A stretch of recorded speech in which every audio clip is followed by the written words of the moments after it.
It's Chosen Journey. Yeah. Let's go. On Hot 107.9. Man, you know what it is, man. Your boy TrendsetterSense, of course. Chosen Journey got a special guest, man. This dude right here, man. Lyrical, man. His melodic flow, his beats. I'm really excited to have this dude, man. Indie Tribe in the building. Yes, sir. Album out right now. Just Tour dropped. out. Yo, you got a lot going on, bro. Hey, man. You got a lot going on. None other than nobigdyl in the building, man. It's a pleasure to have you, bro. Bro, thank you for having me, man. For real. For real, man. Yes, sir. Yes. You're in the city. You have a show Yes. in town. Talk about it. What's going on? Yeah. I'm supporting Forrest Frank tonight at the Coca-Cola Roxy sold out show. First time I'm playing some new tracks from my Really? album.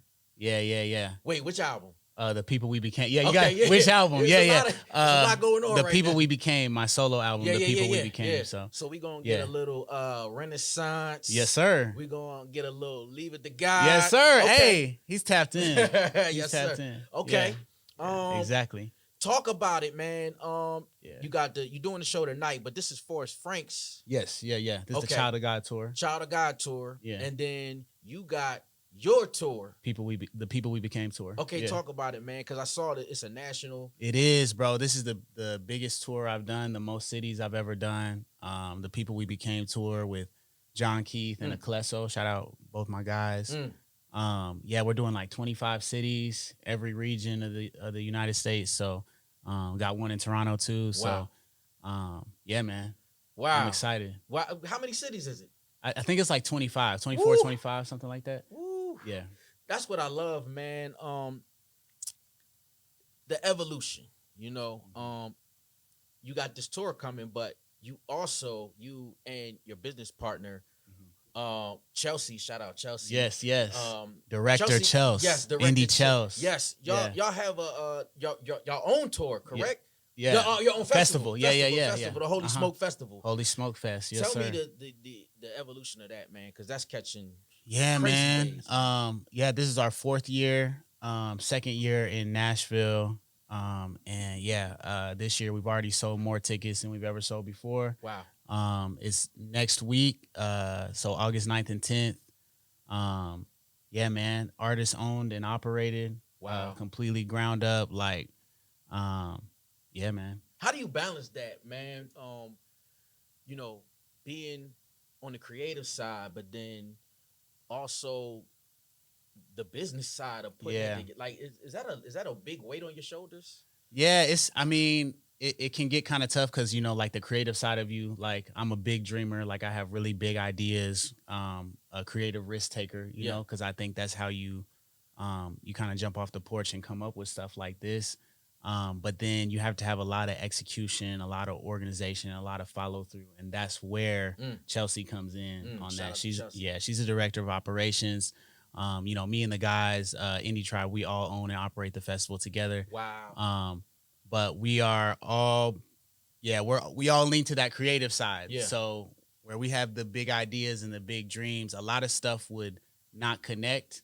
It wouldn't actually come to fruition without Chelsea. She is really the backbone of the execution and the operating side of the Wow, she's the festival. brains of the operation. Yeah. I mean, we would be in trouble. Like it would be a completely different experience. Like, so we make something shake, you know what I'm saying?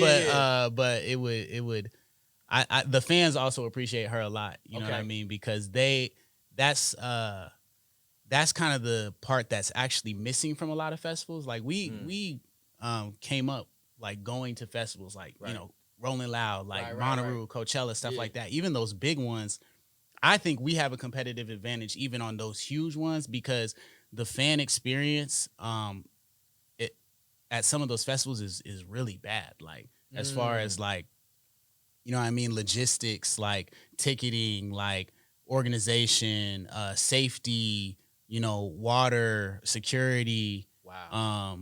You know what I mean? Medical, that type of stuff. The small insurance, details. you know what I mean? Like, having enough food, like present for everybody. Those type of things, they're really lacking at a lot of festivals. And we get a lot of feedback from our fans like, man, this is such an enjoyable experience on that side of things, you know, because at the end of the day, it really is about the fans' experience. Yeah. It's not about, especially with what we do, you know what I mean? Of course, we are artists owned and operated and led, so we want to take care of our artists really well. Crazy. But also the fans are why we're here. Right. So they can't get the short end of the stick. Right. You know what I mean? We can't be flying in all these people and all this stuff, and then the fans get the short end of the stick. Right, You know, right, we right. gotta take care of them, and so yeah. Man, Holy Smoke Tour, No Big Deals in the building. Shout out Michael V. I didn't even know you were coming, bro. Like, he's playing low key right now. He's in the background. You know what I'm saying? We're gonna get you too, bro. Yeah. By the way. I can never walk in a room with Michael without him knowing at least one person in the room. Wow. He's the connector. He's the plug. You know what I'm Wow. saying? Indie Tribe, man. Talk about the evolution of Indie Tribe. Yeah. Man, so Indie Tribe, like at the very beginning, was this idea that I had with some friends in college at MTSU, that in order to break through the noise as creatives, instead of competing against each other, we needed to cooperate and kind of pool our resources and kind of give all, like, share the platform among everybody and kind of like, you know, like all ships rise type thing, you know, instead of, oh, I'm trying to get on, so I'm gonna charge you this for this, you know what I mean? And then you're trying to get on, so so it was a collective originally of a bunch of different disciplines of art. So you had graphic designers, you had videographers, Okay. you know, you had musicians, and instead of everybody trying to crab in a bucket, it was like, let's all, like, okay, you got graphic design, okay, I got the song, I got the beat, you know what I mean? And let's all do this together type thing. And so it was kind of like a movement in college, and then that just kind of birthed into, 10 years later, the group that you see now, Indie Tribe as a group. It kind of took the principle of that and applied it to a rap collective. Okay. And so, yeah. That's crazy, bro. Crazy. Yeah. Speaking of Indie Tribe, Indy 500, Yes, sir. that just dropped, right? I mean, it just dropped. Literally. Like, it just dropped. Yes, sir. Talk It about dropped it. yesterday, or last night at midnight. Yeah, Indy 500 is the newest EP from Indie Tribe. It was a surprise drop. Yeah. We got the festival next week, and it's like that's the Indie Tribe festival. So we wanted to give the fans Crazy. new music. Yeah. And I think dropping it on them like that is just gonna make the crowd, like, Wow. they're already going nuts online. Yeah, We surprise dropped it last night, and it was like top 10 on Apple, like going crazy. You know, What's the song that has gotten the most feedback? man, people are like running the project back to back. I will say that, like, the most common thing I'm seeing is that our Mowgli the Iceberg, one of the members of Indie Tribe, like, he has like the standout verses of his career on this project. But I think Mandatory on the project is gonna be the one that, like, kind of goes up. All right. So for those that don't know, can you let everybody know all the members of Indie Tribe? Yeah, so it's me, Mowgli the Iceberg, DJ Michael V, John Keith, and Tori Deshawn. Yeah. So Tori Deshawn's the newest member. Okay. And so this is the first project that, like, highlights him. He's a producer, a singer, a rapper, and he really shines on this project. So love it. Yeah. We supporting him crazy. yeah. He's low key the best rapper alive. I'm not gonna lie. Hey, that's a big statement from you, low bro. key, he's the best rapper alive. You heard it right now. here. No Yeah. Big Deal said it. Yeah.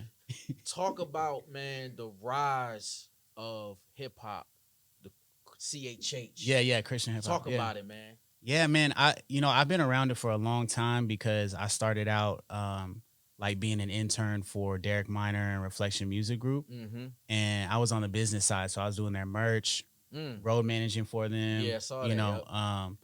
And so I kind of saw that era, and now as an artist on this side, I've seen how it's developed, and I honestly think it's like in the best place that it's ever been as far as creativity. Wow. and artistry. Yeah. I think people are really majoring on excellence in their gifts. And yeah, I just think we have this era. I'm very excited to hear the music coming out, and even just the ideas like festivals popping up, like Holy Smoke and Glow Fest and Siervos and just seeing everybody has their own sound now. They're not all just trying to be, one sound or be like somebody else, Right. And I think we're seeing a response to that from the public. Like we're having people who are independent, aren't even signed, aren't even co-signed, and they're able to build like huge followings and sell out tours. Right. Without biting somebody else's sound or whatever. And so yeah, I love where it's at right now. You talking about, the numbers that you guys are doing, and this is all independent. But real independent though. You know what I mean? Because there's like, there's obviously there's like industry plant independent, quote unquote independent, and then there's a legitimate independence, but you're signed to like an independent label, right? Which that really is independent, obviously, but you still kind of got like a bank behind you if it's a successful independent label, which is fire. But like Indie Tribe and me, like I'm talking about indie. I'm talking about me and Chelsea are uploading the songs. You know what I mean? Like that's crazy, bro. All of that. Like we're funding it ourselves. We don't get any funding from. I mean, just the fans, obviously, like buying the stuff, coming to shows. So everything that you see is completely independently. Wow. Yeah. I saw a post, speaking of it being independent, like you talked about like the numbers that y'all were doing, man. Like, what does that mean to you? Man, I think the reason it means so much to me is, like I said, it's just like it's instant feedback from the fans. You know what I mean? It's not like it's not like an angel investor saying like, okay, I'm betting the house on this artist, which is, again, there's nothing wrong with that. That's fire. You know what I mean? People who get that, you've earned that through what you've built. But this is just us putting it out and the fans saying like, nah, we're behind this. We need this. This music is changing our lives. This is how God has spoke to me through this. This is one of my favorite things from my album was there's a song on there called Didn't Cry, about a friend that I lost, and like how the grief from that was like very non-linear, and I it was hard. It took years for me to like actually grieve it, and somebody reached out to me and said like, I haven't been able to grieve like the death of my family member since it's happened, and that song like helped me actually like go through that experience with God. Wow. You know what I mean? So like those type of things, I feel it's the numbers to me are not just numbers. It's representative of the people that this music reaches. You know what I mean? Yeah. And so that's why it's special to me. It's not just because I just want to be on. It's because I'm putting my heart into this music. I'm praying over it that it will actually help people. And so when I see those numbers, I'm like, this is God getting this music to people. Wow. You know what I mean? Do you feel like, man, like diving into your album, and you said something that was like that stuck out. You were talking about like you felt like the message, it touches people, and can you talk about like how you feel like, do you feel like you're a vessel to provide a message for people? Yeah, I do. Like God is speaking through you. I do. I absolutely do. And I don't think that that's unique to me. I think we all are. Yes. I think there are specific things that God wants to get out into the world, and specific messages that God wants to get out into the world that only you can get out. I can't get your messages out, and you can't get mine out. Wow. I think that God speaks to people through people. He's done that since the beginning of time. It's how he works. And so, yes, I think there are very specific things that, and messages and people who receive it that are for me. You know what I mean? And the same for everybody listening to this. Yeah. You know what I mean? So, yeah. What does faith mean to you? Faith. I think that faith is walking today in the reality of what you hope for and what you believe to be true. I've actually been like, I just got through Hebrews, and I was like I don't know, it just clicked for me this time going through Hebrews that it's like when it talks about faith being like the proof of what is unseen, like what you hope for. And when the Bible says like hope for, it means like a sure expectation, like this is going to happen. So we know that forever we'll be with God, without sin, without all the negativity and pain and hurt that we experience now. We know that one day we'll be without that with God. And so living in that reality right now, how does that affect my generosity? How does that affect my love for people? When I know that I can't lose any opportunity. Like everything that is supposed to come to me will come to me, even if it's not in this life, right? There's nothing I can really lose.